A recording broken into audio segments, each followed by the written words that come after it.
All right, party people.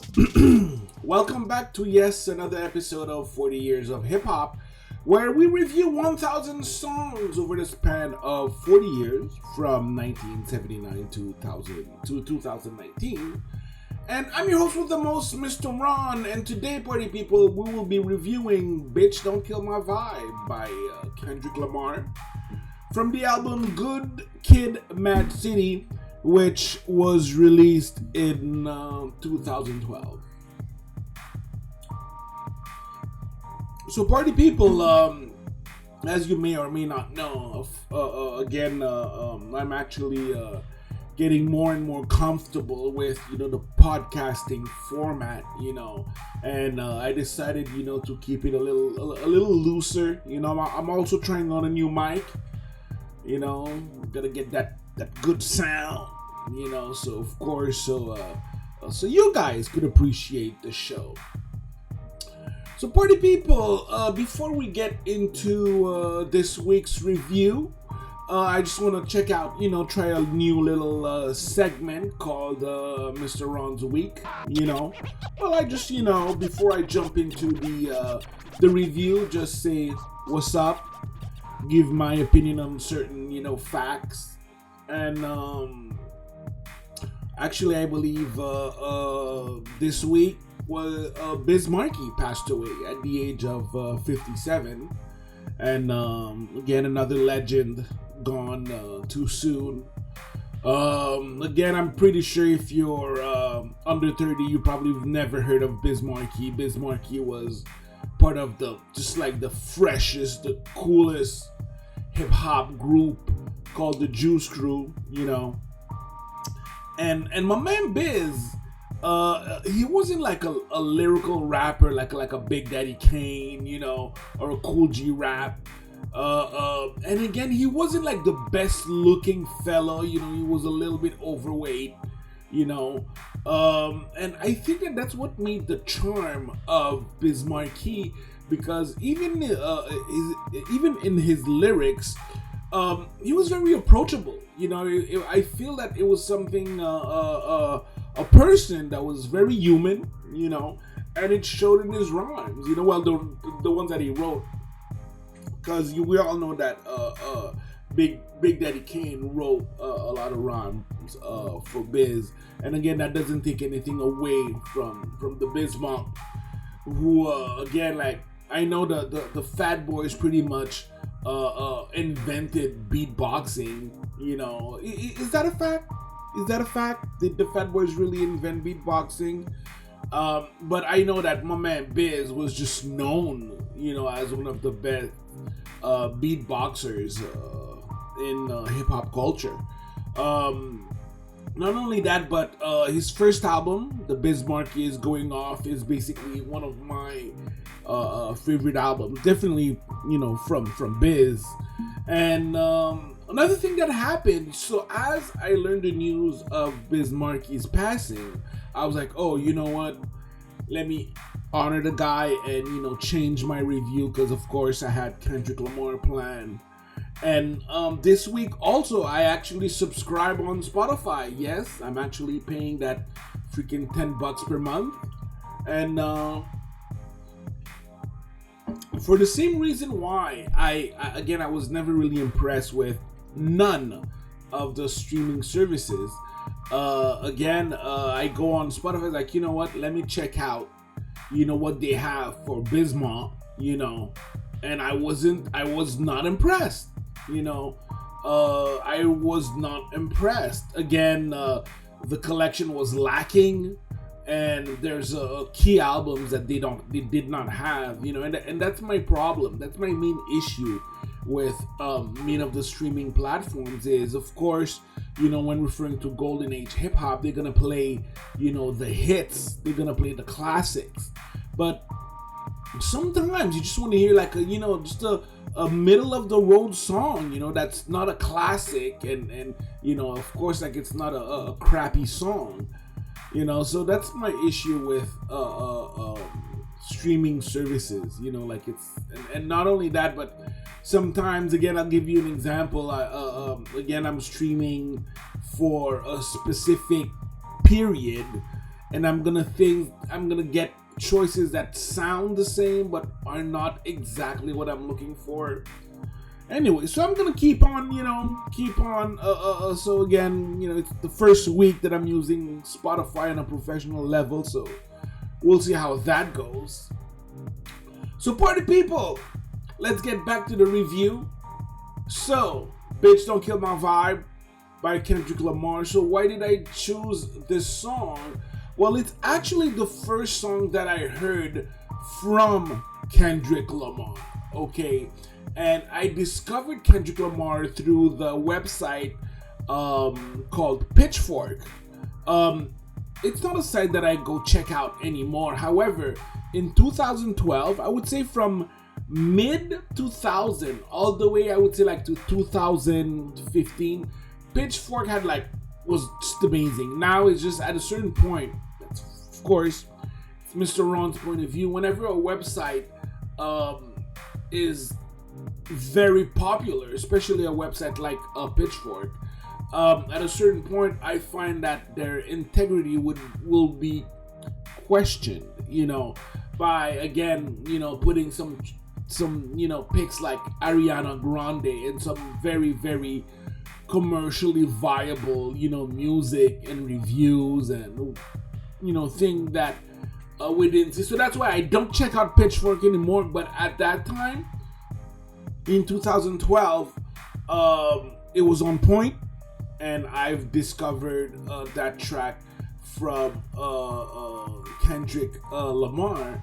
And also, when that song came out, of course, I was working as a designer. That's my job. I do have a full-time job, and I had a certain coordinator who again, again, it's a thing from the past. It's almost 10 years ago, but she kind of had it for Mr. Ron, and that was kind of like my mantra every day, for like a few months. When I would listen to the Good Kid, Mad City album, and I was like, bitch, don't kill my mind, bitch, don't kill my vibe. and it helped, party people. That's the magic of music. It totally helped. So, Originality, party people. Is this song original? And if so, how? Well, let's see. So, in 2012, music was changing big time, okay? The boom bap era was long gone. Then you had like what I would qualify as the bling era, the whole 2000, the 2000 era, a lot of like club-friendly hip-hop, and hip-hop was definitely taking another turn, and I felt like hip-hop was starting to be more and more accessible, more and more pop even. And when I discovered Kendrick Lamar, because for a while, especially around like 2012, 2013, I have to say that I was listening to other genres than hip hop. Again, like I'm not a huge trap fan, and the trap era was beginning. We were like I would say like a few years from the trap era, and I felt like Kendrick Lamar's lyricism was so on point. It was so fresh, and with Kendrick Lamar's lyricism, it made me accept, modern beats. Again, I was raised on that. I was raised on boom bap.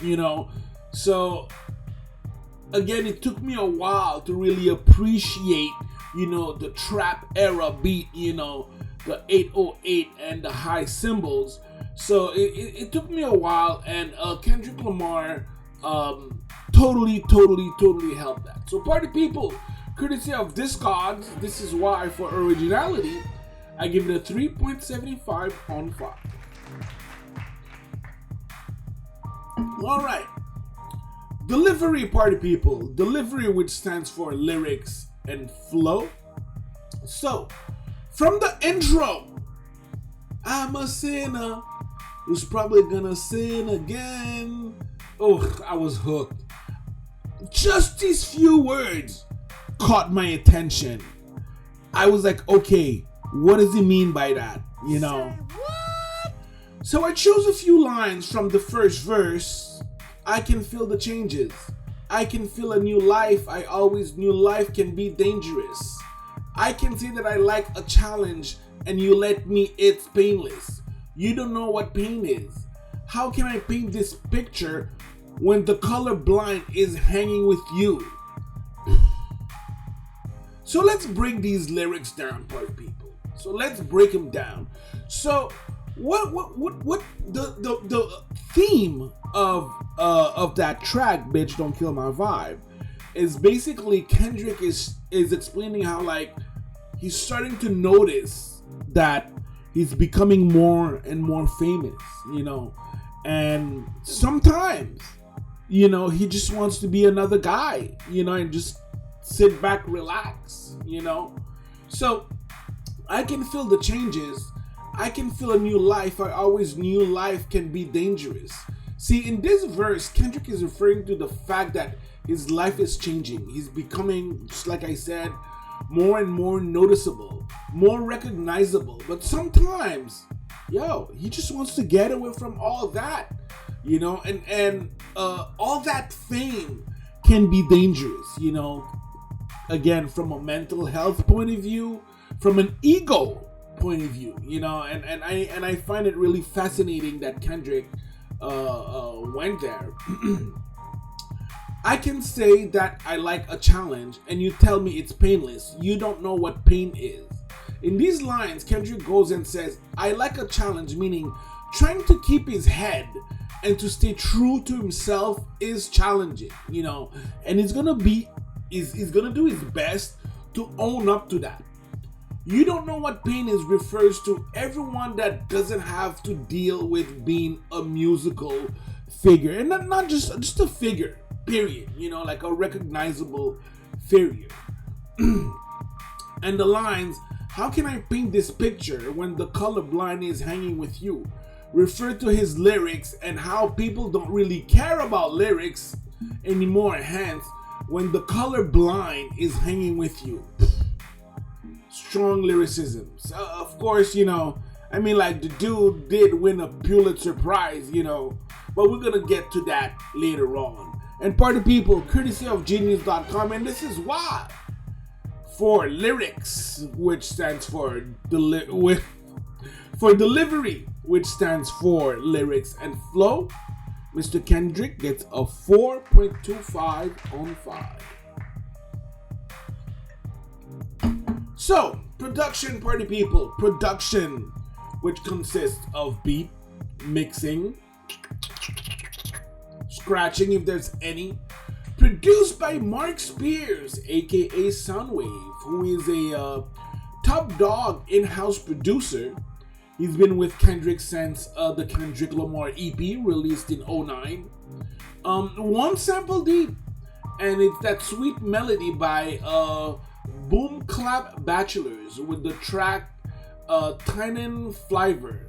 And as soon as the song starts, you recognize that sweet melody that just made the instrumental. So already the song was already sampled 19 times. Damn! 19 times. Covered 3 times. Generated 3 remixes. One with Jay-Z that you gotta check out. It's actually a strong. Jay-Z drops a pretty strong verse on there. And party people, courtesy of whosample.com. And this is why I gave it a 4 on 5, party people. So, party people, this is Mr. Ron's top 55 once again. So, party people, here are my top 5 Kendrick Lamar tracks, okay? And first of all, we need a mixtape for Kendrick, okay? Not only that, but to sum up Kendrick Lamar's career in 5 songs will not do it justice, okay? So sit back, relax, party people. This is just like the tip of the iceberg, like we shall see. And so, of course, I would say Bitch Don't Kill My Vibe would be my favorite Kendrick Lamar song. Definitely it's up there.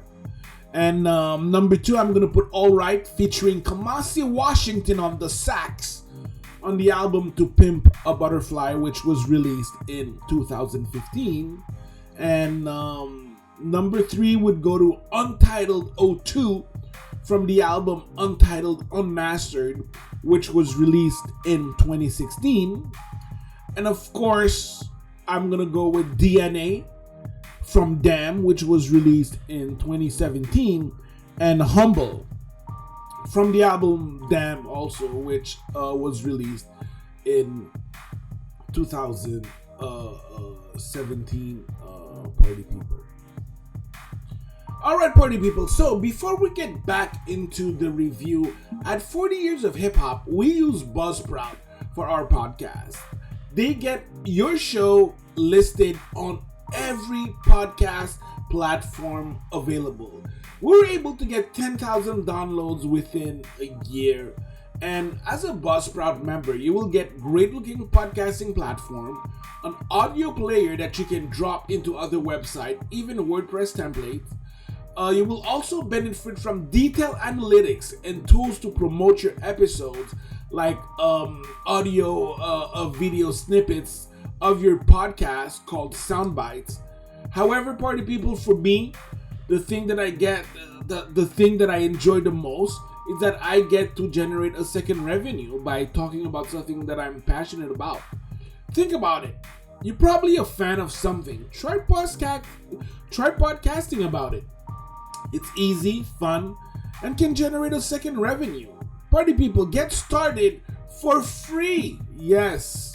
No credit card required. Cancel anytime you go. You get a free 30-day trial. No contracts.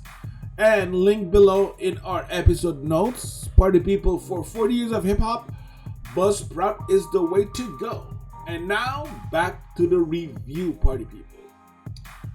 Alright, so Relevance. Is this song still relevant? Was it able to stand the test of time? And if so, how? Well, actually, this one was really cool because there are so many reactions to that video, to that song, and I was like, wow, I was really, really amazed. But not only that, just the video itself on YouTube is at over 166 million views, and this is why, party people, I gave it a 4 on 5. Powerful impact, boom from the cannon. So, party people, was this song impactful? You know what? Not even impactful. I'm going to say that this song was influential. I feel that hip-hop culture needed a Kendrick Lamar from the 2010s to remind ourselves that Kendrick is back to put the hip in the new pop that was being watered down years after years. Okay, charted. Where do I start? The song went platinum three times in Canada, gold in the UK, 4 times platinum in the US, peaked in Belgium, the Netherlands, UK, Portugal, was nominated for a BET award, and it's been on the Billboard in 12 different categories. Wow. Yeah, and again, I have to say this song is my favorite Kendrick Lamar song. Okay, party people, for impact, I'm gonna go with the 5. That's right. I'm gonna go with the 5. And again, for a grand total of 21 on 25. Okay, for 84%. It's not bad. So, party people, the podcast is coming to an end. So, thanks for sharing this moment together. Subscribe, like, share, and party people, support 40 years of hip hop by buying us a coffee so that we can continue dropping these amazing weekly podcasts.